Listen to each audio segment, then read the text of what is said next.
Blackman. I work in the technical support department along with Chris Jacobs over there at Replacement Parts Industries. We supply dental fix with your sterilizer repair parts, and today I'm going to be talking about tabletop sterilizers. In particular, we're going to be talking about the Minmark M9 M11s in its various forms. But we're also going to try to relate that machine to the other tabletop sterilizers you might see in your office visits, such as the Pelton cranes, the Titanours, and the Cycans. So we are a little bit, I think, kind of behind already, which is not unusual. Sorry about that. I will try to go through this kind of quickly. You have a copy of the presentation. Also, there's a webinar on our website, an extended version of this presentation. I will be happy to take any questions, but please, I'm not going to read every slide to you, so bear with me. Okie dokie then. So, what are we talking about? Sterilizers. We're talking about something that kills bugs. And in order to do sterilization, there are basically only three things you need. You need to reach temperature, you need to have pressure, and you need to have it for enough time. So, no matter what the machine does, if it does it long enough, it will eventually sterilize. That's unfortunate, but it's only true because it's the relationship of these three areas. We want it to occur in a specific time based on the manufacturer's recommendation to actually completely kill twice the amount of bugs that would be on the normal instruments, 2 times kill. But in order to do that, we need to have temperature, pressure, and time. Now, we don't need pressure if we have enough temperature and we have enough time. That allows things like dry heat sterilization. We don't have temperature, or we don't have to have necessarily high pressure. We don't have to have a high temperature if we have some other media that's being used under pressure, such as formaldehyde in chemiclave. Okay, so we are going to be talking about steam today, and what steam needs, and how it's generated, and how we turn water into steam. But there are things we need to know about steam. One of the first things we need to know about steam is the difference between saturated steam and superheated steam. Now, if you were boiler repairmen, you would be talking about superheated steam, when you actually take steam, heat it to extreme temperatures, and dry it out. Steam can cut steel. Steam is very handy for all sorts of things. In a boiler, you might use superheated steam. In a sterilizer, however, what you want is saturated steam. That means that you have to have solid water through the entire length of the cycle, from the beginning to the end. There has to be some amount of liquid water in that chamber. The moment that liquid water disappears, if it's vented out for whatever reason, or it leaked out for whatever reason, or there wasn't enough water to start with, the steam immediately overheats, and it will heat very, very quickly. It will actually heat so quickly that the machine will think that it over-temperatured without the overheat switches opening up. That's a pretty common occurrence. So the point where you go from saturated to superheated is something that becomes very critical to how the machine runs and how you service it. Knowing that information can become very important to your repair techniques.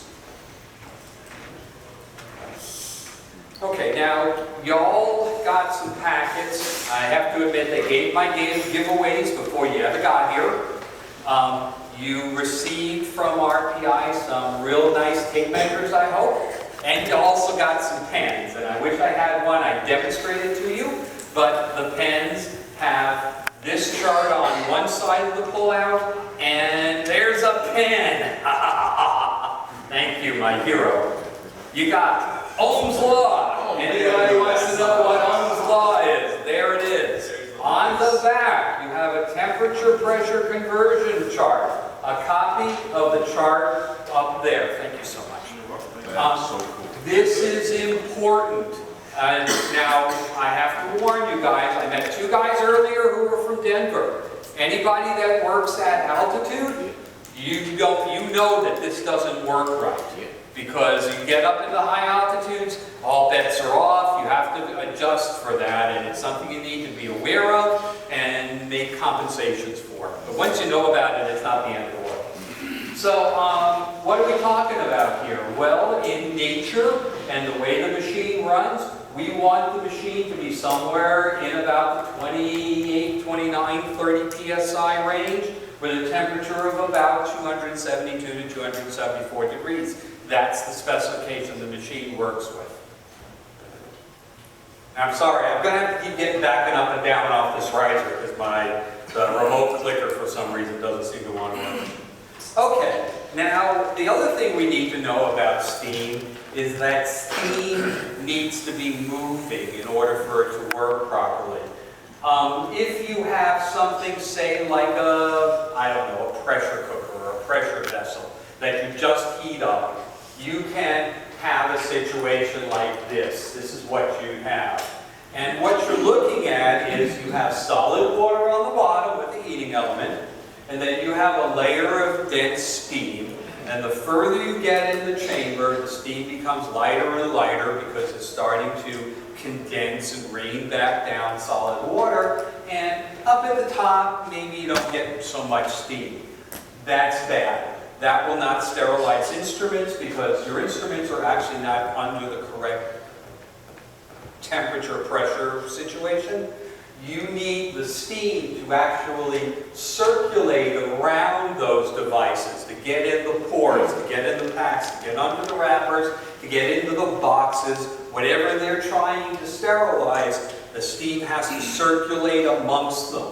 Now, this becomes a real issue if you go into these doctors' offices and they take like 20 packs of instruments and they pile them up and they look like playing cards because they have them all twisted on top of each other and laying in there in a big lump.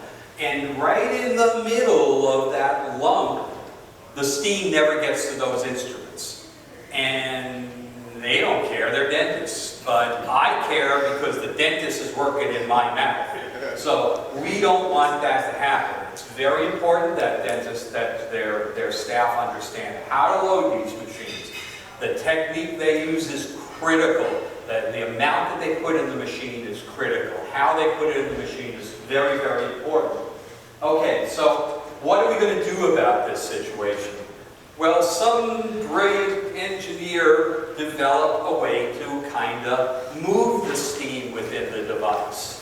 This is a bellows. Now, we had RPI, well, Midmark used two different ones, and we at RPI came out with a third one, and I'm going to kind of go over each of these individually. So, the first one here, this is the original RPI, the original Midmark diaphragm style bellows. And if you look at it, you'll see that there is a path through it for the steam, and then there's this device that has two folds in it. Those are called bellows, and within those folds is an alcohol-based fluid that boils as it gets to the boiling point of water, and as that fluid converts from solid to a gas, it expands those pieces of metal, moving this plate down and sealing off that hole. And that's how a bellows works. Now, that's a lot of movement for two pieces of metal. And we looked at this and said, you know, we can do better. We came up with the RCP100, which we consider an upgrade. It has 7 little plates in it. And each plate moves a smaller distance. And it's more likely to last longer. It's more likely to stay functional. And it works in a tighter range of temperatures because you don't have to move so much space. Just move each space a little bit. And then Midmark also came out with a device. They call it a steam trap. Now, the way this device actually works is within this rectangular space, there's a pellet of a specific wax that has a very specialized expansion coefficient. As it gets hot, it melts, and it gets hotter, and it expands, and it pushes this rod into this hole to seal the device off. And then as it cools down, that waxy material condenses and shrinks up, and it opens up the device. Now, one thing you might notice, or one thing that all of these three devices share, is a known fault.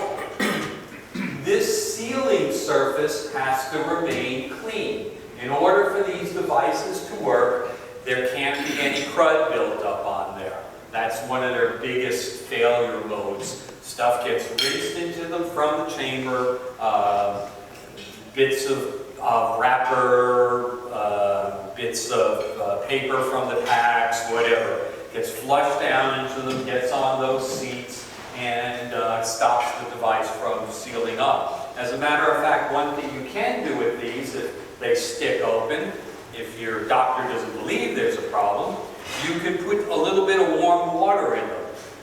Put your fingers on the ends, give them a good solid shake, and then dump the warm water out on a piece of paper towel. More times than not, you'll see little fines of the black material, cloth, whatever, will come out of that sealing surface. And occasionally you can get them to seal up again, but more times than not, it's going to wind up replacing them because you're never really getting that sealing surface clean. So this device solves the problem of the circulating steam. You can't have the steam staying still, so it opens and closes periodically, letting the steam flow through the chamber, getting new steam created out of the existing water, moving up through the device, and sealing it off again. Okay, so sterilizers got their start with manual machines. Somebody has to sit and watch the darn thing work. And that, I can tell you, is about as boring as watching paint dry. But before there were automatic machines, you had to do it, you had no choice. This is a diagram of the simplest sterilizer out there. That's the M7. It has a single valve to control the flow of water into the chamber and steam out of the chamber. And basically what you do is you open up the valve. First of all, you put the stuff in, you seal off the door. You open up the valve, you let the water into the chamber. There's a heater in there, you turn it on, it heats for a specific period of time that you have to watch, or it dings actually. But when it dings, then you reopen the valve, and the steam within the chamber forces any remaining water in the bottom of the chamber and all the steam back out through the same valve into the reservoir where it started from. And inside the reservoir we have a cooling coil, which is a copper coil that turns any steam back into water to be reused again for the next sterilization process. So this is a recirculating water system. There are some advantages to recirculating water. There are some disadvantages to recirculating water. Midmark, Pelton Crane, Tottenhauer is recirculated. Cycans, never recirculated. Anybody who's worked on a Cycan knows that you have a reservoir on the machine and a remote water bottle where all the water lines up. You dump that in the sink. Okay, so moving up in complexity, we have the valve for Pelton Crane OCM. And I got to tell you, this to me is a remarkable design. Not only do you have two valves built in, one that flows fresh water in and one that lets steam out, but right next to those valves you have 120 volts AC. I don't know too many instances where you have water and voltage smack dab next to each other successfully. To me, it's amazing. There also is a bellows in this system. It's not illustrated here. It's within the remainder of the plumbing. And you have a cam that mechanically operates both of these two valves, the fill and the vent valve, and all these three switches that turn on and off the heating elements. So again, somebody has to sit and watch this machine run and move that valve when it's finished the cycle.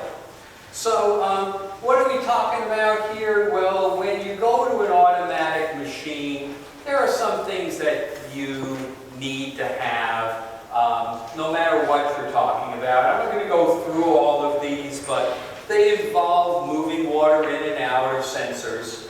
Again, more information about the value of an automatic machine. It gives you good feedback. Somebody doesn't have to sit and watch it. But one of the things that it kind of does differently is it doesn't watch gauges. People are really good at watching gauges. Machines aren't. What this machine does is it has electrical sensors that produce electrical voltages based on characteristics. So you have a temperature probe that produces a specific resistance based on the temperature. You have a pressure sensor that produces a specific voltage based on pressure. You have a different kind of sensor in another machine that's a transistor that converts heat to an electrical voltage. All of that information is interpreted by the microprocessor to determine what's going on in the chamber. That it doesn't tell it exactly what's going on in the chamber, it's just an electrical signal that's interpreted. And there is a difference than somebody looking at a gauge. Okay, and again, this is what the microprocessor needs. We have inputs, we have temperature probes, pressure sensors, water level sensor. We have outputs, we have alarms, we have codes, we have a way to talk to the human that's looking at the machine. But really, the microprocessor itself is dumb. It takes information in, it spits information out based on the calibration of the board and nothing else. Okay, so we're now moving into the realm of the mid-mark. Now, mid-mark there are two different versions of the mid-mark M9, M11. We're going to talk about it extensively, but for right now, we're just going to talk about this valve assembly in the new style machine, because there's some things I want to point out to you. Now, in a normal class situation, I would be teaching this in a small group and would pass this device around. This is the main valve block. But since we're kind of in a big room here and it's not really amenable to passing things, I'm going to try to give you all a description of what I think is important, and you all are welcome to take this apart and look at it later. So what you have is a manifold, a big block of metal that has two valves mounted on it, and the valves are controlled by a coil. It's an electrical device. There are two styles used within the mid-mark system.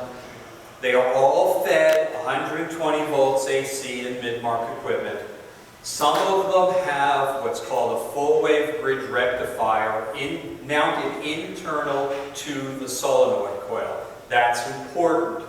The reason it's important is when you have a full-wave bridge rectifier inside a solenoid coil, it actually takes 120 volts AC and converts it into 120 volts approximately DC. That means that it uses a different repair kit within the valve itself. Now, if you have a straight AC valve, one that's running AC current, that current switches polarity 60 times a second in its 60 hertz system. And you can't see it because this is too far away from you, but in the top of the bonnet on an AC valve, there's a piece of copper. It's called a shading ring. That shading ring accommodates the change in polarity in the AC voltage. It stays magnetized just long enough for the voltage to switch and the valve doesn't chatter. It doesn't drop and come back up and drop and come back up 60 times a second. But in this case, this happens to be a DC one. It doesn't have a shading ring. Now, there's a reason why I want to talk about this valve. First of all, we're going to talk about the fill side. Okay, like I said, there's two sides, a fill side and vent side. On the fill side, we have a piston that's got a spring on it. The sealing surface on this piston is on the bottom. The fact that the spring pulls the piston in place of the valve means this is a normally closed valve. You have to energize it to open the valve. That's normal. Now, valves, just like switches, are described both normally closed and normally open. On the vent side of the valve, and that's the one that's disassembled here, the sealing surface on the vent valve is on the top. I don't know if you can see it. There's a little red dot on the top of this piston. That's actually where the valve seals off. When this valve is unenergized, it's opened all the time, so that the vent side of this valve is open to air until it's actually turned on. When it's turned on, the piston is sucked up into the bonnet, and in the top of this is the other side of that sealing surface, thus a normally open valve. Okay, why do we have to have an open valve on a chamber? When you shut the door on this chamber, you are sealing it off. You have a gasket, it becomes a closed system. You're going to put water into the chamber. That's not going to happen unless you can displace the air out of the chamber. That air has to go somewhere. It goes through the vent valve, out into the environment, and that's why the valve is open until activated, until the machine says it wants to seal the chamber completely.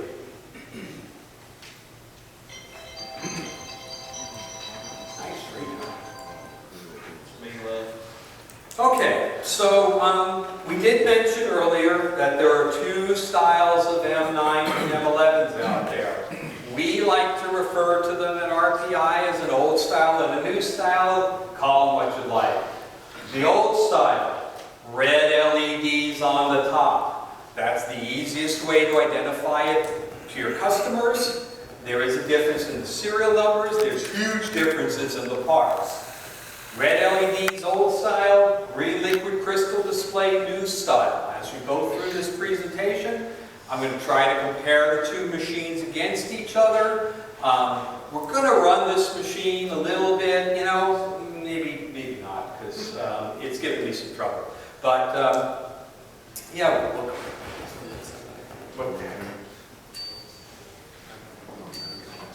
yeah, I was going to say,